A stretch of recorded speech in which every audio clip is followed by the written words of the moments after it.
when it comes to comfort food, I'd say mac and cheese is pretty high on everybody's list. So for dinner tomorrow night, I thought I'd make a grown-up mac and cheese with bacon and blue cheese. Okay, so I need 1.5 cups of milk, and I'm gonna heat it up. And then in another pot, 2 tablespoons of butter. Turn on the heat, 2 tablespoons of flour. So I'm just gonna cook these together for about 2 minutes. You don't want the butter to burn. I'm gonna whisk them together. So this cooked butter and flour is gonna act as a thickener for the sauce. Now I'm gonna add the hot milk to it, and it's gonna thicken it.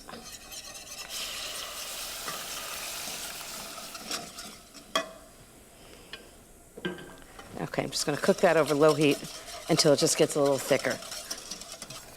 Okay, let's see how this is doing. Oh, the white sauce is just perfect now. It's thickened. It's not incredibly thick, but what it does is just coat the spoon.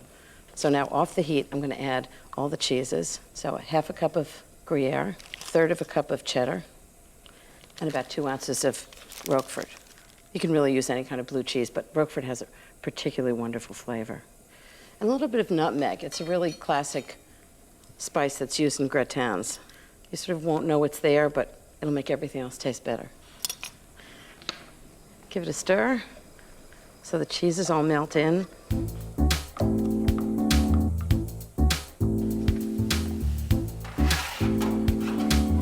Now that's a much better way to do bacon, so it's not splattering all over the place. Just chop it up. Just put it right in. Okay, time to drain the pasta.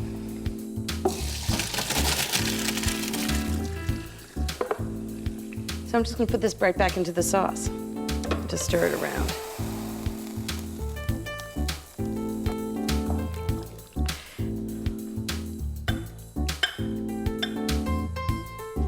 This is so easy to make in a large quantity, but since it's just Jeffrey and me, I'm just making it for 2. And the best thing is, I can make it today and bake it off tomorrow. And then I can spend tomorrow with Jeffrey instead of cooking. Okay, a little bit of a topping so it's sort of crunchy on the top. So just take 2 pieces of white bread, cut off the crusts, and just chop them up. Put them in the bowl of a food processor with a steel blade, and just a little bit of fresh basil, a couple of leaves. Just put it right in the food processor with the bread, and just pulse it until it's crumbs.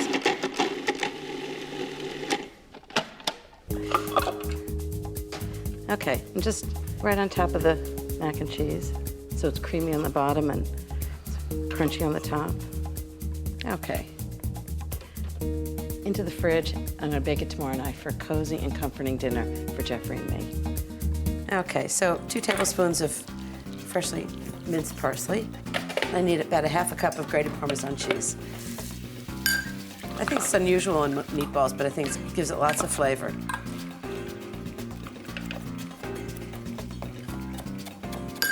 One egg.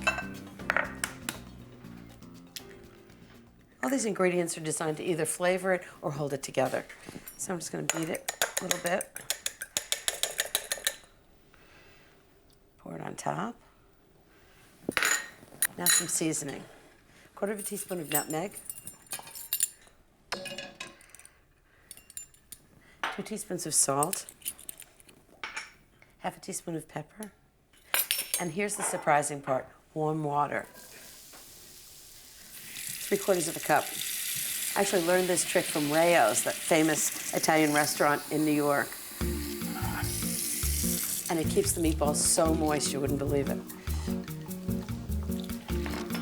Okay, clean hands, cook's best tool. And you want to do this really lightly. You don't want to sort of compact it. You want to fluff it up and still mix them together. Oh, this smells so good. So this is going to make about 16 really good-sized meatballs, which is perfect for my guests.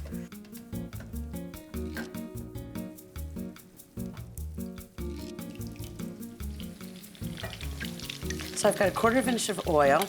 It's half olive oil and half vegetable oil. I'm just going to saute these and just keep turning them so they brown evenly on all sides. I'm doing them in 2 batches, so I don't want to overcrowd them so they brown nicely.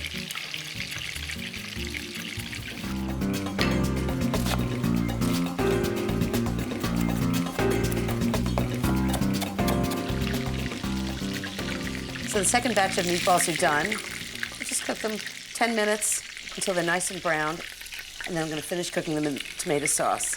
Okay, I'm just going to pour off all the oil that I used for cooking the meatballs. So I'm going to use the same pan. It's got all that great flavor from the meatballs. A little bit of fresh olive oil. 1 cup of onions. It's 1 or 2 onions, depending on how big they are. And they're going to cook for 10 minutes until they're really tender and flavorful. And now I need some wine for the sauce.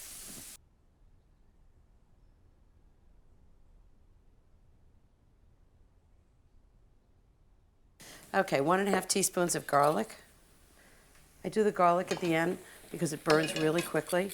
You can smell the garlic immediately. It's wonderful. Okay, half a cup of red wine. Deglaze the pan. Get all those really crusty bits from the meatballs. It really flavors the sauce. And cleans the pan too. 1 28-ounce can of crushed tomatoes. Okay, that smells great. About a tablespoon of parsley. 1½ teaspoons of salt. 1½ teaspoons of pepper. I'm just going to cook that together for a minute. Okay, so now what I'm going to do is take the meatballs and just put them right back into the sauce, and they're going to cook for about 25 to 30 minutes. Okay, just put them all in.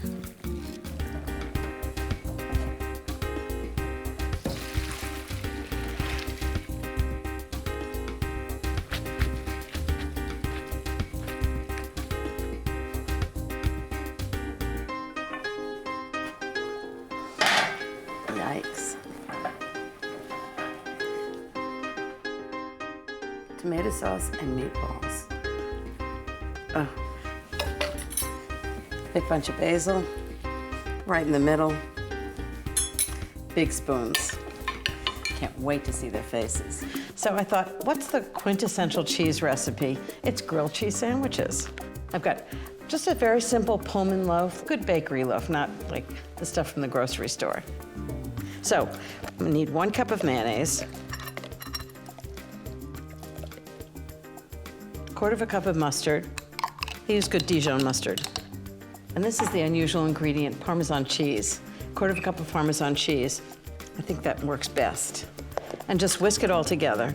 And I'm gonna spread this on the bread before I even put the cheese in.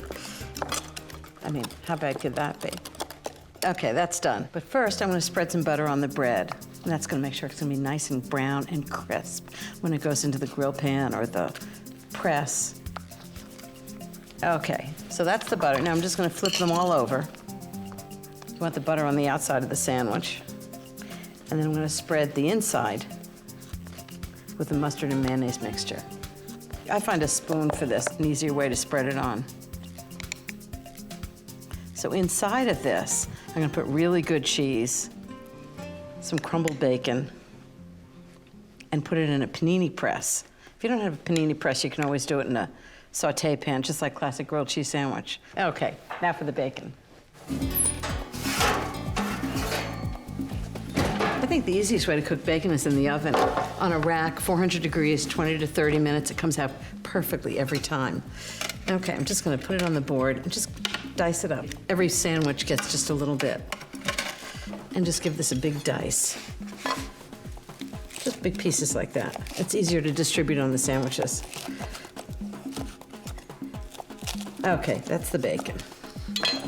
I'm just gonna put a few pieces on each sandwich.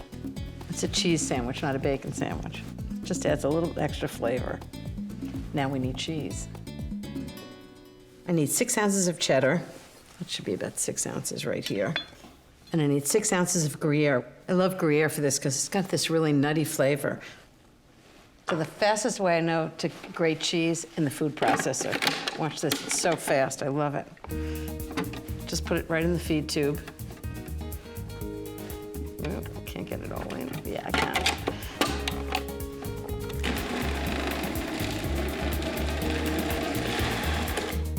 And that's the cheese. So I'm just gonna put lots of cheese on each one. Just pile it up. Remember, it's all gonna melt together. And only on half the bread slices. Then I'm just gonna take the tops and put them on the bottoms. These are major grilled cheese sandwiches. So I'm gonna do 2 sandwiches at a time. Takes about 3 to 5 minutes. It'll be nice and browned on both sides. Love the sizzle. And when I'm done with this, I'm gonna take them all outside. I'm gonna photograph them in the garden. So let's grab that one branch and pull it across that way a little bit. There you go, that way, that's it, that's good.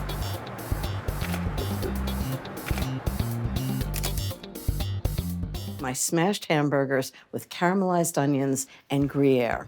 This is definitely my favorite hamburger. So first I'm gonna start with the caramelized onions.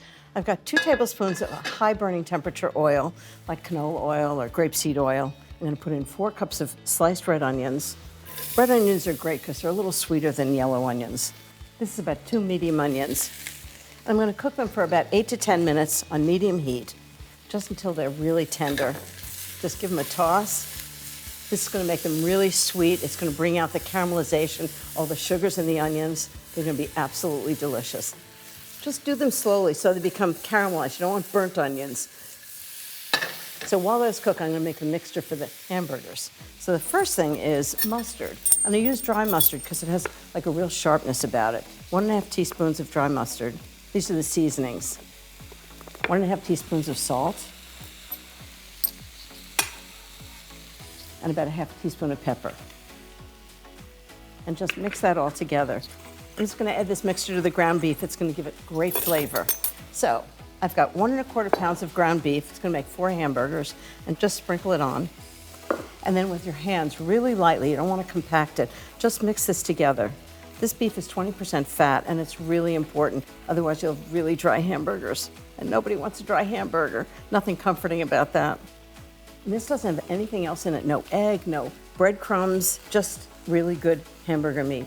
And one of the key things is get it freshly ground. It's just really all the difference in the world. I'm gonna make 4 1-inch thick hamburger patties, just like that. I don't know what it is about a hamburger that's just comfort food. It's just all American. So good. And the key to these hamburgers is that when you smash them in a cast iron skillet, it gets a really crusty outside. And then I kind of undercook them a little bit so they're really juicy inside. One thing I love about this burger is you don't even have to light the grill. You can just do it inside on a cast iron skillet. So it can be a nice rainy day and you can still have great hamburgers. Okay, that's the 4th one. I'm just gonna wash my hands.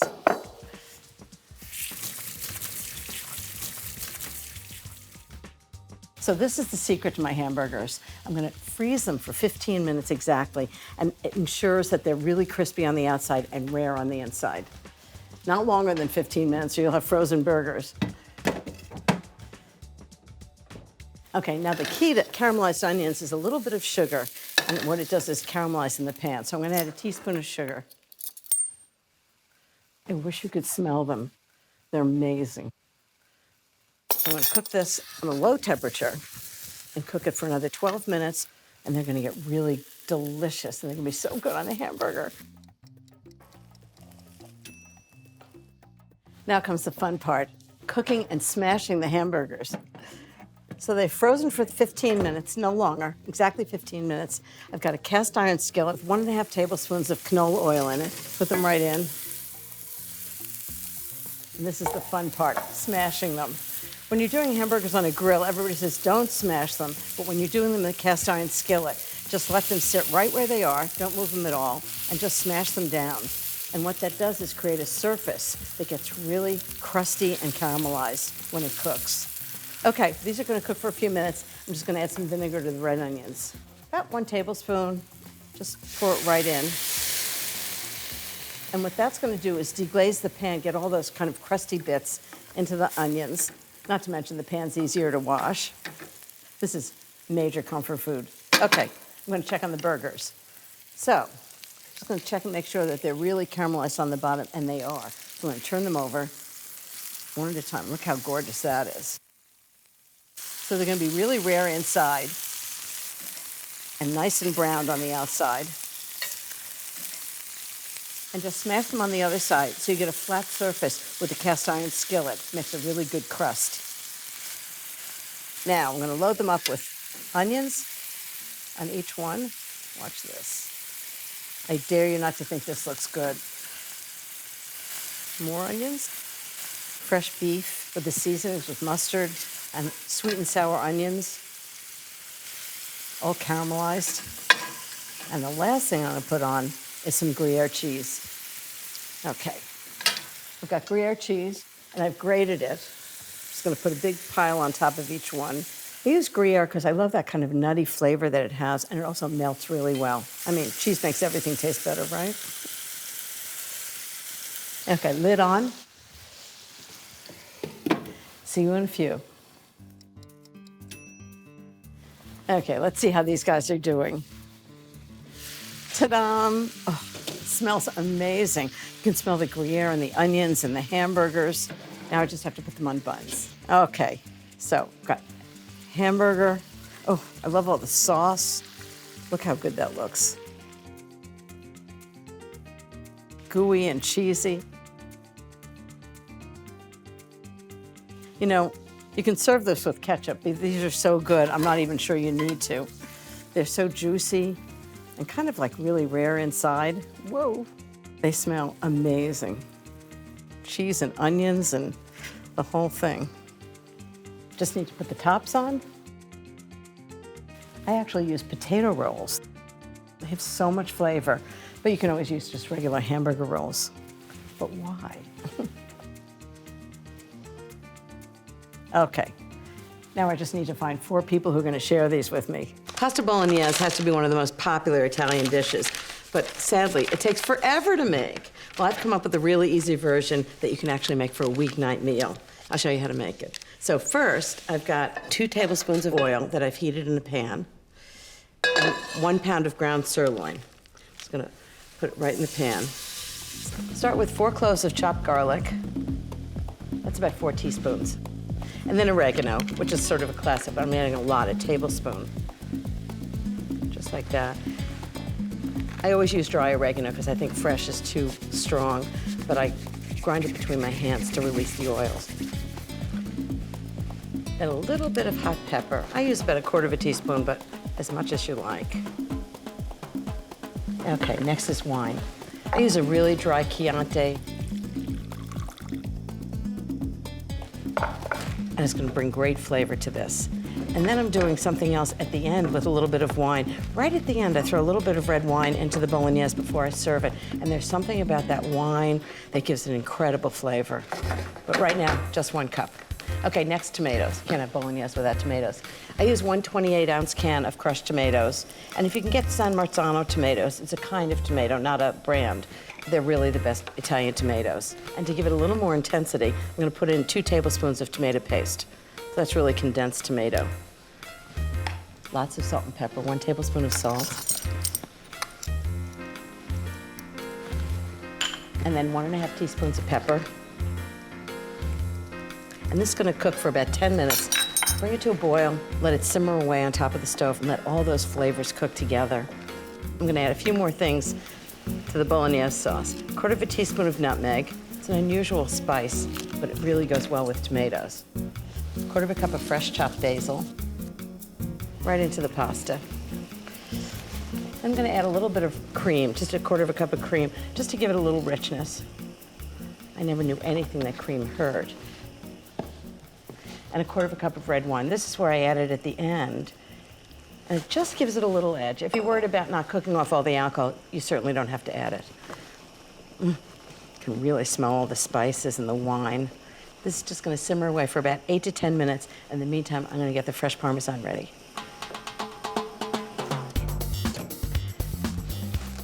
You want the pasta to drain, but you don't want it to be really dry. How good is that? I'm gonna pour all the sauce on it. Now tell me that doesn't look good.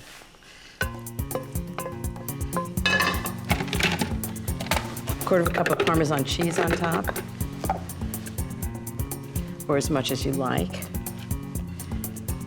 I'm gonna put a little basil on top.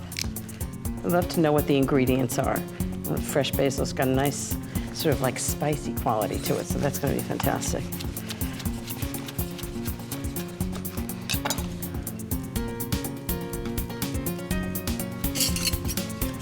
Give it a big toss, and this is why the orecchiette is so great, because the sauce just gets caught in all those little shells. I think I need a big bowl.